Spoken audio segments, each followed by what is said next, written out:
Part of Trump's stump speech in 2024 was his promise that he was going to cut American energy prices in half. I mean, he specifically promised that he would bring gas prices down below $2 a gallon. Obviously, that didn't happen. Trump's war with Iran has choked one of the world's most vital oil supply routes, raising prices all across the country and the world. And now, rather than actually use his office to try to help people feel less pain at the pump, he instead appears to be trying to take credit for a cheap, or I guess I should say, not so cheap gimmick. We're here at the first Freedom Fuel Network gas station right here in Philadelphia, leading the charge to lower gas prices, $3.47. That's for our 47th president, President Donald J. Trump. The price of gas here is 50 cents lower than the Pennsylvania average gas price. President Donald J. Trump leading the charge to lower gas prices right here at Freedom Fuel Network's gas stations. Okay. Now, this week, the White House itself posted that video trying to give Trump credit for lowering the price of gas at this one gas station chain, bragging about how gas there was only $3.47. But there are a couple problems here, of course. Number one, when Trump took office, the national average for a gallon of gas was $3.12. So even this discounted gas is still much more expensive than gas was when Trump took office. Number two, this gas station chain has just 25 locations in 2 states, Pennsylvania and New Jersey. Anyone who doesn't happen to be near one of those stations is just out of luck, I guess. And number three, these 25 gas stations that are selling gas at 50 cents less than market rate beg a really big question. A question this protester in Pennsylvania made a great sign for this week. Who is paying for this? That's what the sign says. Now, the head of petroleum at the gas price monitoring site, GasBuddy, told MS Now that he can't foresee how they are profitable at such a low price, adding, quote, somebody's paying for that. A White House spokesperson says the stations are run by a private company and are not receiving any special rates on gasoline or government funding, which is an incredible admission considering that Trump is trying to take all the credit. And the only person who might know who is funding this apparent PR stunt for the president might just be President Trump himself, who last week, by the way, posted online that a, quote, very smart retailer was going to be lowering prices at 25 gas stations throughout the Northeast. So who's behind this? How much is it costing them? And are they expecting anything from Trump in return? We don't know. Those are all open questions right now. But we do know that national gas prices rose yet again today to $3.88 a gallon, as Trump has reignited his war with Iran. And turns out even Freedom Fuel is not immune from feeling that pain, because as of today, the majority of those gas stations have had to raise their prices too. So much for 47 cents for the 47th president. Joining me now is Congresswoman Madeleine Dean, Democrat from Pennsylvania, whose district is now home to multiple Trump-backed, newly branded Freedom Fuel gas stations. Okay, we know that the White House is open for business. We know that. And we also know that whoever is behind these gas stations, there's very little chance, according to our friend GasBuddy, that they're making any sort of profit. Most likely they're taking a loss. Some of these are in your district. Where does your mind go on what is going on here, and what questions do you have?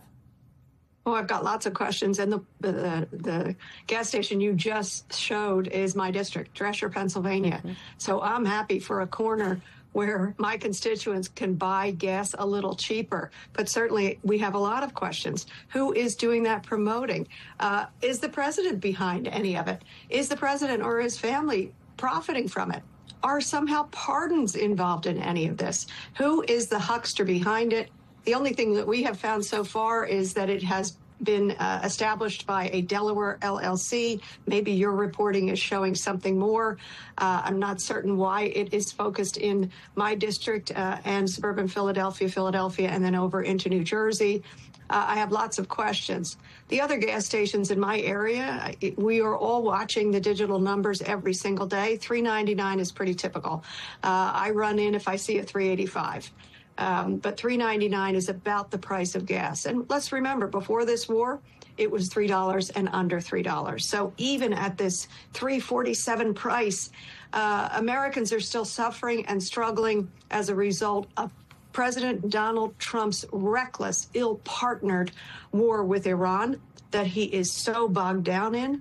We had an MOU conversation with the Secretary Rubio and Mr. Witkoff and members of Congress just 10 days ago, all about the MOU and the ceasefire. And what has the president said in recent days? It's over. And meanwhile, everybody's suffering around the country as a result. Let me ask you, I mean, I talked about this earlier, but at midnight tonight, as you well know, a sweeping bipartisan housing affordability bill will officially become law. And despite Trump refusing to actually sign it, it is really, I mean, it is crazy politics that when he has the opportunity to sign into law a bill that would actually lower the cost of housing, he's not doing it. What he's doing on Iran as it relates to gas. How are people feeling all of that in your district? Is it translating to people in your district? Are they blaming the Trump administration, or what are you hearing from your constituents? Oh, my constituents are upset. And I say that not just about Democrats who may have voted for me or may have not voted for Mr. Trump. I say it about Republicans and independents who have come to me to say they're extremely upset. The housing bill, good. It will become law. It is bipartisan. It is bicameral. It helps his members. It helps Republican members in the House and the Senate because it is about helping Americans afford housing. It is about housing those who are unhoused. And so the president, with his temper tantrum around the SAVE Act, which is really voter suppression, we all know that. Fortunately, this bill will become law, please God, at the expiration of this evening. And the president is so ill-advised and unhinged and uncaring about the American people, the people who he represents, that he said, I will bring costs down and I will end wars. Look what has happened. He's done neither. And he also has shown that he does not care about Republican members of the House and Senate, how it reflects upon them when costs are up and people can't afford health care. People are shopping gas stations.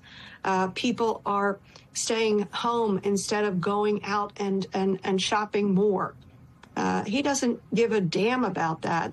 And his own Republican members know it and will suffer for it. It's bad policy and bad politics, too. Bad both. politics.